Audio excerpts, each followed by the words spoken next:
Ramadan. Ya, tahun ini adalah tahun kedua saya melaksanakan puasa ibadah di bulan Ramadan ya, di Provinsi Aceh. Ramadan bagi saya adalah bulan yang mulia. Bulan yang selalu ditunggu-tunggu oleh seluruh umat Islam.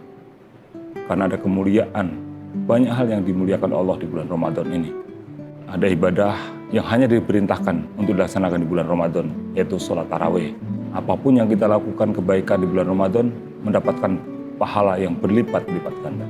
Tetapi yang paling penting adalah bagaimana kita bisa menikmati bulan Ramadan ini, bisa menikmati puasa ini dengan mendapatkan manfaatnya. Seperti perintah Allah, bahwa kita diperintahkan diwajibkan untuk berpuasa sebagai manusia-manusia sebelum kita, untuk menjadi orang-orang yang bertakwa.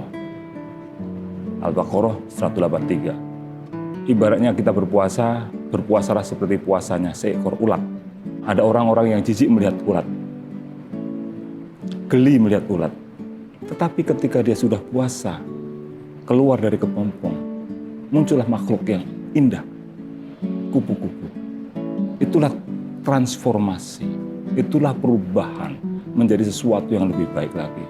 Nah, bulan Ramadan ini kita mendapatkan satu kesempatan dari Allah untuk bermuhasabah, untuk memperbaiki diri kita. Tetapi ibadah ini tidak berhenti di bulan Ramadan.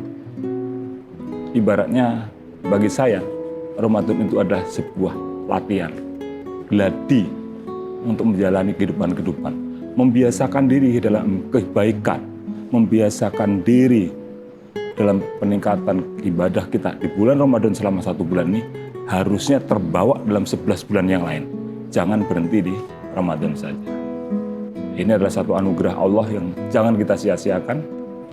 Mari kita manfaatkan bersama untuk memperbaiki diri, untuk membenahi diri, terutama meningkatkan ketakwaan kita kepada Allah Subhanahu wa Ta'ala.